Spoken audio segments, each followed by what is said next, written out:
पुंडलिक वरदान विठ्ठल श्री ज्ञानदेव तुकाराम पंढरीनाथ भगवान की जय। प्रभु श्री रामचंद्र भगवान की जय। कपिवर्य महारुद्र हनुमान की जय। वानर म्हणती रामराया जानकी आजी माया रावणाची गली धाडूनिया युद्ध भया मानवने। कथेचं अनुसंधान भव्य आणि दिव्य असणारा लक्ष्मण शक्ती सोहळा आज आपण या ठिकाणी साजरा करणार आहोत।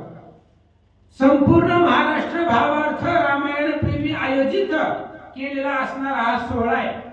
पण त्या सोहळ्याच्या आनंदामध्ये आपण आलो लवकर, मग शक्तीला आहे टाइम, मग करायचं काय? टाइम कुठं घालवायचा?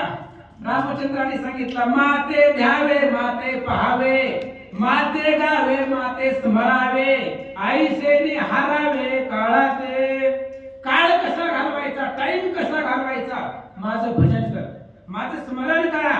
आणि त्यात असणारे भगवंताचं चरित्र आहे।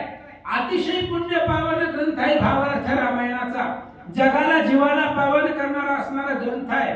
आणि त्या ग्रंथामधला युद्धकांडातील 41वा अध्याय आणि कथा इथपर्यंत आलेली आहे। सुलोचनेनं रावणाची आज्ञा घेतली, सासऱ्याचा मान राखला, रावणापाशी रामचंद्रापाशी आली। आणि ह्या वानराने सुलोचनेला कधीच पाहिलं नव्हतं। कल्पना करायची, हनुमंताला सुलोचनेनं पाहिल्यावरती त्याला सीता वाटली, मग बाकीच्या वानराला वाटणार नाही का? म्हणून वानराने सांगितलं, रामा ज्यावेळेस मंदोदरी आली वानरांना वाटलं सीताच आली असावी, कारण सीती सारखंच स्वरूप होतं तिचं। वानराने सांगितलं, रामा रावणानं युद्ध भया घाबरुनी, युद्धाच्या भीतीला घाबरला, मरणाला घाबरला आणि सीतेला सोडून दिलं, बघा सीता येत आहे असं वानर बोलतात। ऐकोनी वानराचे वचन काय बोले रघुनंदना, रावण जिवंत सत जाना, सीता पण देखेना। वानरांचं बोलणं ऐकलं आणि त्याच वेळेस रामचंद्राने सांगितलं, वानरांनो जोपर्यंत रावण जिवंत आहे तोपर्यंत सीता महागारी येत नाही आणि रावण सीता पाठवितच नाही, हा मला निश्चय आहे असं रामचंद्र बोलतात। वृत्तांत जाणून कोण येते विचारोनी, समात स्वस्त होवोनी, अवलोकनी पाहावेगी। रामचंद्राने वानरांना सांगितलं, मग सुग्रीव असेल, हनुमंत असेल, त्यांना विचारलं, म्हणले चौकशी करा, कोण येतंय, कोण आपल्याकडे येतंय, कोण भेटीसाठी येतंय, त्याची चौकशी पहा, विचार करा। आणि विचार करून पाहून चौकशी करून मनाला घेऊन तो निरोप सांगा असं राम भक्त शिपाही पाप वासना सर्वत नाही, तवा सुलोचना येत पायी, राम नाम गरजेत। आणि ते वानर म्हणजे रामाचे निस्सिम भक्त आहेत महाराज। आणि राम भक्ता सिपाही पाप वासना नाही, पापाचा लवलेश वानरामध्ये नाही, राम भक्तामध्ये नाही। कारण महापापाचा पर्वत कोडी श्रीराम नाम क्षणे विभांडी, एवढे रामनामामध्ये सामर्थ्य ते रामनाम सदोदित वानरापाशी आहे। त्यामुळे पापाची वासना त्यांच्यापाशी नाही। एवढी सुंदर अप्सरेला, दिवाणगणाला, पद्मिनीला लाजवेल अशी अप्सरा येत असताना वानरांनी पाहिलं आणि वानरांनी खाली माना घातल्या। वानरी खालत केला माना, तव आली सुलोचना, घालोनी रामाची प्रदक्षिणा, समस्त भूमी ठेविले, मस्तक भूमी ठेविले। रामचंद्रानं पाहिलं, सर्व वानरांना पाहिलं, वानरांनी माना खाली घातल्या आणि तेवढ्या वेळामध्ये सुलोचना चालत आलेली होता। रावण म्हणला होता माझी 4 व्हीलर घेऊन जा, पण म्हणला नको, गाडीमध्ये जर गेलो तर रामाचं दर्शन होणार नाही, तिथं बारीत उभारूनच यावं लागतंय रामाचं दर्शन, म्हणून वशिला चालत नाही दर्शनासाठी। म्हणून म्हणले चालत चालत जाते आणि चालत चालत सुलोचना आली. आल्याबरोबर मस्तक आणलेला होता. ती मस्तक रामचंद्राच्या पायावरती ठेवला, नमस्कार केला, प्रदक्षिणा घातल्या. काय करते? हनुमंत म्हणे श्री रघुनाथा, पहिलं इंद्रजिताची रे कांता, सुलोचना पतिव्रता वंदनार्था आली असे. आणि हनुमंतानं सुलोचनेला याआधी पाहिलेलं होतं. म्हणून हनुमंताने सांगितलं, रामा, ही लंकेमधली राजा रावणाची ज्येष्ठ सून आहे, इंद्रजिताची पत्नी सुलोचना आहे आणि तुमच्या भेटीसाठी दर्शनासाठी इथं आलेली असे आहे असं हनुमंत सांगतात. तू तव कृपाळ रघुनाथा, पास पुसोली पूर्ण मनोगता, हिते पुरवावे मनोरथ, ऐसे हनुमंत बोलिला.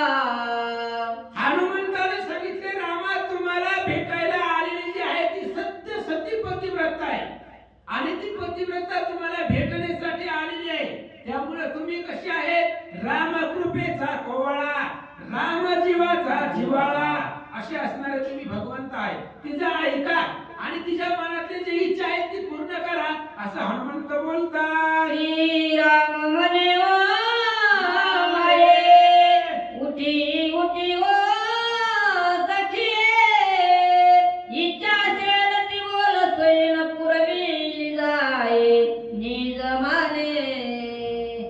आणि मग सुलोचना आलेली पाहिलं, चरणावरती लोळत आहे, मस्तक ठेवलेला आहे. रामचंद्राने शब्द वापरला आई, कारण श्रीराम परस्त्री सहोदर, परस्त्रीला बंधू असणारे भगवान परमात्मा आहे. माय शब्द वापरला आणि डोक्यावर सुलोचनेचा हात फिरवला. उठ, काय इच्छा आहे मला सांग. ऐसे त्रिवार बोलत सुलोचना उठली तत्वता, हृदयी भुजदंडाचा तान श्री रघुनाथात न करी. रामचंद्राने सांगितलं, माय उठ म्हणले, काय मनातली इच्छा आहे ती सांग. 3 वेळा भगवंतानं माय शब्द वापरला, तिला असणारं उठवलं. त्यावेळेस सुलोचनाने रामचंद्राचा मुखचंद्र पाहिला आणि अतिशय नम्र वाणीनं काय बोलते?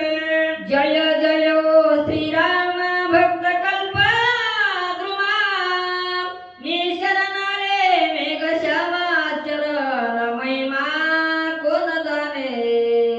आणि सुलोचनाने सांगितलं, जय जय रघुत्तमा, भक्त काम कल्प ध्रुमा, भक्ताच्या मनातल्या कल्पना पूर्ण करणारे तुम्ही भगवंत आहे आणि तुमच्या चरणाचा महिमा मी काय लिहिणार आहे.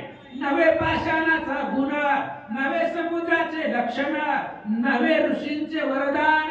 मग काय आहे? श्रीराम चरण प्रताप. समुद्रावरती दगड चालली ती तुमच्या चरणाचा प्रताप आहे आणि तुमच्या चरणाचा प्रताप मी काय वर्णन करावा. सुलोचना बोलते, मी तव तुझं आले शरण, वानरी इंद्रजिता ते शिरदाना, आणि नेते देव निर्यापन, सनात मजला करावे. सुलोचनेने सांगितलं, भगवंता, मी माझ्या मालकाचं शिर जी वानर इथं घेऊन आलेली आहे, कारण शिर विरहित दहन करू नये. कोणाचंही प्रेत असेल, शिर असेल तर दहन करावं, नाही तर तो अपमान आहे. म्हणून वानरांनी माझ्या पतीचं शिर घेऊन आलेली आहेत. तेवढं शिर माझे मला परत द्या, यासाठी मी आले. देत वाळे सोमित्रा तो मस्वनंद सोयाला, द्यावे इंद्रजिताची आशिरा, विहिताचारा करीना. आणि सुलोचनेने सांगितलं, मला त्या लक्ष्मणाला भेटवा, जो आमचा सोयर आहे. त्यानं मोक्ष मार्गाची वाट दाखवलेली आहे त्या लक्ष्मणानं, आणि त्या लक्ष्मणाचं दर्शन करून द्या आणि इंद्रजिताचं शिर द्या मला. मी इंद्रजिताचं शिर घेऊन जाते आणि विहित जे काय पुढचा असणारा त्याचा विधीचा असणारा कार्यक्रम आहे उरकते असं सुलोचना बोलतात. मी तव तुझी कन्या जा मातृशिरा, देवोनी देखा बोलवी नकारी रघुनायका, आणि कनी न मागे काही. भगवंता, मला काही नको, हेची दान दे गा देवा, तुझा विसर न व्हावा. मला फक्त एवढं द्या, तुमच्या चरणापासून लांब करू नका. तुमची या दासाचा दास करुणी ठेवा, आशीर्वाद द्यावा हाची मज. फक्त तुमच्या चरणाचा दास सेवक करून ठेवा. जन्मजन्मी माझे हेच मागणं आहे, तुमच्या चरणाचा विसर पडून देऊ नका. ऐसे बोलता सुलोचना, हृदय कळवळला राम राम. अवलोकनी वानर सेना, काय वचना बोलत. अशा प्रकारे सुलोचना बोलल्यानंतर हृदयामध्ये कळवळ आला रामाला. रामचंद्र मनामध्ये कळवळले आणि प्रेमानं काय म्हणतात, आहो सुग्रीवा जांबुवंत नळनिळांगणाची तत्वाचा विचार मानला की समर्थ इंद्रजित कांता काय बोले. मला जगाचा बाप आहे, आईसा तू समर्थ ब्रह्मांडाचा धनी, ज्याच्या सत्तेशिवाय झाडाचं पानही हलत नाही असा भगवंत आहे. पण वानरांना मोठेपणा देतोय महाराज. सुग्रीवाला हनुमंताला विचारलं काय करायचं सांगा. इंद्रजित कांता काय बोले, ही सुलोचना काय म्हणते, त्याच्यावरती तुमचा विचार काय आहे, विचार करून मला सांगा. हे तव रावणाची सुना मला गेली रे शराना, इंद्रजिताचे शिर देऊन बोलवना केली पाहिजे. रामचंद्राने सांगितलं, वानरांनो सुग्रीव राजा आहे, हनुमंत आहे, तुम्हाला काय वाटते सांगा. मला तर असं वाटतंय ही रावणाची सून आहे आणि आपल्याला शरण आलेली आहे आणि माझं एकच ब्रीद आहे, शरणांगता शरण्या मीच एकू. माझं हे ब्रीद आहे, व्रत आहे, त्यामुळे ती शरण आलेली आहे आणि मला असं वाटतंय तिच्या मनातली इच्छा पूर्ण करू हिला पाठवावं. पण तुम्हाला काय वाटतंय सांगा. ऐसे बोलता रघुनाथ सुग्रीव म्हणे वनारनाथ, सुलोचने तुझं वृत्तांत कैसा त्वरित समजला. रामचंद्राने विचार सांगितल्याबरोबर वानरांनी लवकर विश्वास ठेवला नाही महाराज. कारण कसं आहे, राक्षस वंशामधली आहे, राक्षस जातीमधली आहे, त्याच्यामुळं सुग्रीव राजाने विचारलं, सुलोचने इंद्रजिताला मारलंय, रणांगणामध्ये मारलेला आहे, तू घरामध्ये राजमहालामध्ये होता, मग तुला ही मारलेली वार्ता कुणी सांगितली, तुला कशी समजली, आम्हाला सांग. धीर आणिले वानरी तुझं श्रुत झाले कैशा परी, भुजदंड धरिला हृदयावरी तो धडकरी दाविला. सुग्रीवाने विचारलं सुलोचनेला, म्हणले तुला वर्तमान कळलं कसं. इंद्रजित मेलेला आहे, त्याला मारलेला आहे, त्याचं शिर उडवलं, मुंडकं उडवलं, तुला कुणी सांगितलं, तुला कसं कळलं. त्यावेळेस सुलोचनेनं भुजदंड आणलेला होता, जी तिच्या अंगणामध्ये पडलेला होता आणि तो हात तिनं दाखवला. परिसे वानरे नाता सुग्रीवा, माझे अंगण भूमीवरी बलवा. भुजदंडाला तेव्हा प्रार्थना तेव्हा म्या केली. सुलोचनेनं सांगितलं, ऐका वानरांचे राजा आहे तुम्ही सुग्रीवा, ऐका. ज्यावेळेस इंद्रजिताचा हात आकाशपंताने माझ्या अंगणामध्ये येऊन आदळला, त्यावेळेस मी महादेवाची पूजा घरामध्ये करत बसले होते, पण हात पडल्याबरोबर आवाज झाला म्हणून मी बाहेर आले, तर माझ्या नवऱ्याचा हात होता, मी ओळखलं आणि मी त्या हाताला प्रार्थना केली आणि केल्यावर पाच बद्ध भूमीवरी वर्तमान लिहिले सविस्तरी, तो हा भुजदंड हृदयावरी म्हणून निर्धारे आणिला. सुलोचनेने सांगितलं, मी ती हाताला प्रार्थना केली आणि हातानं माझं ऐकलं. त्याला मी विचारलं, माझ्या असणाऱ्या इंद्रजिताचं काय झालंय, समरभूमीचे वर्तमान लिहून दाखव. त्यावेळेस त्या हाताने जमिनीवरती 5 वळी रणांगणावरच्या लिहून दाखवल्या आणि हाताने सांगितलं इंद्रजित मेला, म्हणून ते हात उचलून घेऊन आले. तेव्हा बोलला सुग्रीव वीरा तोंडीचे तोंडी समाचार, कोण माणसाचार ऐक निर्धार सांगतो. सुलोचनेनं असं सांगितलं. सुग्रीवाने विचारलं, ह्याला पुरावा काय आहे. सुलोचना म्हणली, पुढे मोबाईल रेकॉर्ड होतोय नाही पाहिजे, पुराव्याची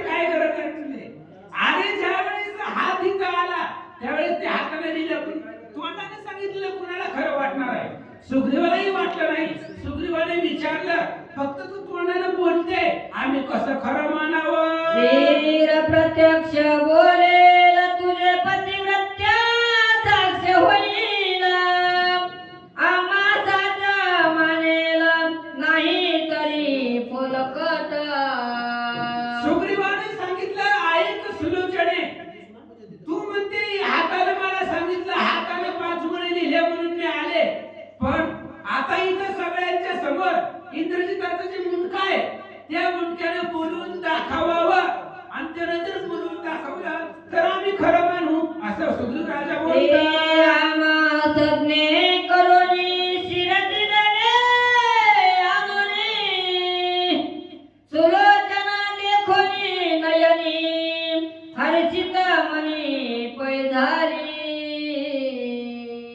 आणि मग लगेच ते असणारं शिर इंद्रजिताचं मुंडकं सुलोचनेच्या हातामध्ये दिलं, आणि तुझ्या पातिव्रत्यपणानं सत्यसतीपणानं हे असणाऱ्या मुंडक्याला अचेतन शरीराला शिराला बोलून दाखव, असं जर दाखवलं तर आम्ही खरं मानू. ती सुलोचनेनं मस्तक पाहिला, आनंद वाटला.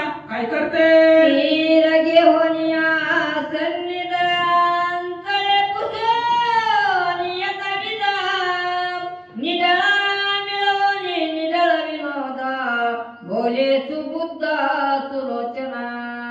आणि ज्यावेळेस सुग्रीवाने ते असणारं शिर दिलं, हातामध्ये घेतलं, त्यावेळेस ते असणारे सुलोचनाने पाहिलं, नमस्कार केला, कपाळाला कपाळ लावलं गेलं, आणि अतिशय विनोदानं हास्यस्मित करून ते अचेतन शिराला प्रेताला सुलोचना काय बोलते ऐका.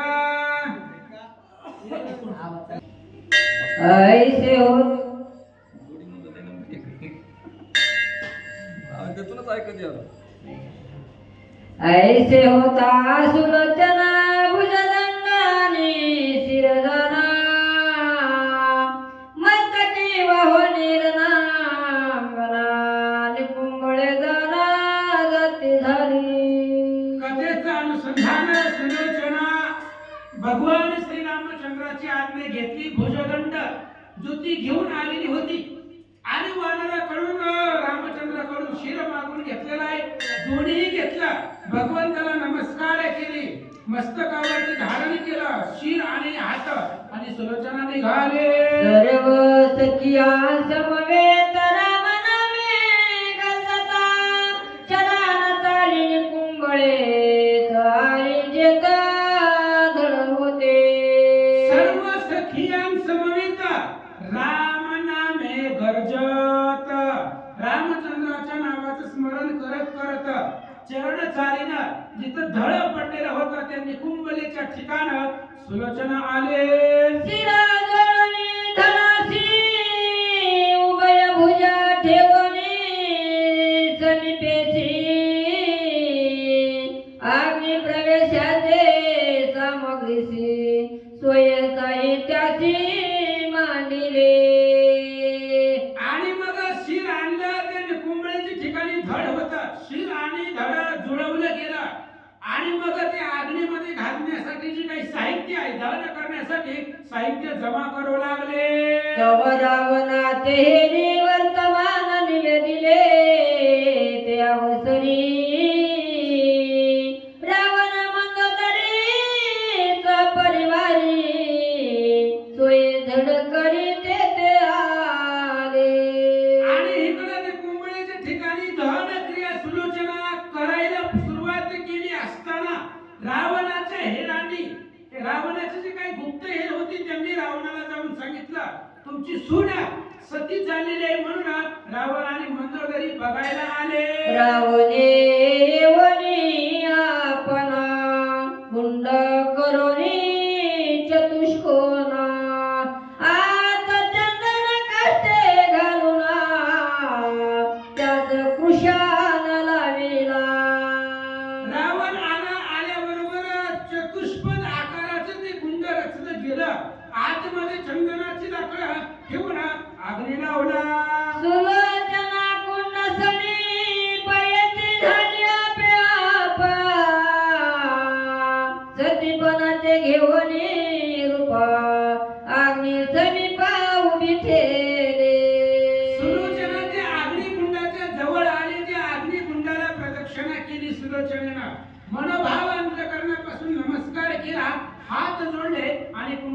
जवळ उभी राहिले. इंद्रजिताचे सर्व शरीराचे ते माझी सपरी करा घालूनिया ती सत्वरा अग्नी साचार लाविला. आणि त्या कुंडामध्ये इंद्रजिताचे सगळं असणं शरीर त्या कुंडामध्ये घातलं गेलं आणि अतिशय आदरानं त्या कुंडामध्ये घालून वर्ण अग्नी सुलोचनेनं लावला. आपण राहुनी कुंडाजवळी सतीपणाची वाणे ते काळे तेथी झाली वेजाळे सत्या सकाळी मिळाल्या. आणि आपण स्वतः ते असणाऱ्या दहनाच्या कुंडाच्या जवळ उभा राहिलेले आहे. सतीत्वाचं वाण ते असणाऱ्या दहन क्रियेच्या ठिकाणी दिलेलं आहे आणि जगाला सतीपणा सत्यपणा सुलोचनेचा हात दाखवू लागले. स्वर्गी करती जय जयकार विमानी दाटले सुरवरा वनी चेतना समग्रा कुंड झाले वनिमय. आणि सुलोचना जवळ उभा राहिल्याबरोबर स्वर्गातले सगळे देवलोक त्यांनी राम नावाचा जयकार केला आणि सुलोचना कशी सती जाते पाहण्यासाठी आकाशात एकत्र झाले. येरे पुजोनी रंग शिळा कुंडा प्रत्यक्षी प्रदक्षिणा केल्या उभी राहिली रंगशिळा चौकडे अबलाविलो की. आणि त्या कुंडाच्या जवळ एक दगड होता. त्या दगडाला सुलोचनेने नमस्कार केला आणि त्या असणाऱ्या शिळेवरती सुलोचना उभा राहिली आणि उभा राहून चारी दिशेला नजर टाकू लागले. स्वर्गी दाटली विमाने सत्याही देतील्या नयने सुलोचने एकाग्र मने करुणी आपण काय करी. आणि सुलोचना त्या शिळेवरती उभा आहे. चारी दिशेला पाहू लागलेली आहे. सोबतीला सगळ्या असणाऱ्या सख्या होत्या आणि आकाशामधून काही पतिव्रता गोवाळण्यासाठी आलेल्या होत्या असं सांगतात. इंद्रजिताचे निदारूप ध्यानी आणले आपे आपो तव देह भावना निज स्वरूप आपे आप विराले. आणि सुलोचनाचा रंग शिळेवरती उभा आहे. इंद्रजिताचं शरीर ते असणाऱ्या अग्नीमध्ये घातलेलं अग्नी लावलेलं आहे आणि इंद्रजिताचं जे रूप आहे ते रूप आपल्या ध्यानामध्ये आणलं मनामध्ये आणलं आणि इंद्रजिताच्या रूपामध्ये सुलोचना मिसळून गेले. विसरणीय देवभान इंद्रजिताच्या स्वरूपी निमग्ना स्वयंहोनी आपण अग्नी प्रवेशन करीत झाले. आणि इंद्रजिताचं असणारं स्मरण करत इंद्रजिताच्या रूपाला मिसळून एक रूप झाले. जसं पाणी आणि तरंग मीठ आणि पाणी एकत्र व्हावे त्या पद्धतीने स्वरूपावरती मिसळली आणि इंद्रजित मय झाल्यानंतर ना सुलोचनेने अग्नीत उडी टाकले. देवान विमानी इंद्रजित देखिला नयने उभयत एक ठाई यवनी होनी सायुज सदनी प्रवेशरी. आणि सुलोचनेने अग्नीत उडी टाकल्याबरोबर शरीर आहे ती स्थूल देह आहे जळून भस्म झाला. दिव्य देह प्राप्त झाला आणि दिव्य देहानं वर गेल्याबरोबर तिने पाहिलं इंद्रजित विमानामध्ये बसलेला आहे आणि दोघे जण विमानामध्ये बसून सायुज्य पदाला गेले. क्षणा माझी तुझी दृष्टी देखते झाले सर्व ही दृष्टी देव करते पुष्पवृष्टी जय जयकार गोवाटी गरजतो. क्षणामध्ये इंद्रित आणि सुलोचना दोघही त्या अग्नीमध्ये जळून भस्म झाले. दिव्य देह निर्माण झाला. विमानामध्ये बसून सायुज्य पदाला गेले. एकाच क्षणामध्ये ती घडलं गेलं आणि सर्वजण पाहू लागले. देव गेले परस्थान लंकावासी जनजाना तवित सुलोचने जगुना कोलाया भवना सोय गेल्या. आणि सुलोचना इंद्रित सायुज्य सदनाला निघून गेले. देव लोक आपापल्या सदनाला आपापल्या घरी असणाऱ्या आकाशामध्ये आपापल्या स्थानाला निघून गेले. लंकेमधले लंकावासी जण सुलोचनेचं गुण आठवत घरला गेले. लंकानाथ आणि मंदोदरी अति आक्रोशे रुजना करे रावण मने निरधारे ऐक सुंदरी मंदोदरी. मंदोदरी आणि राजा रावणाला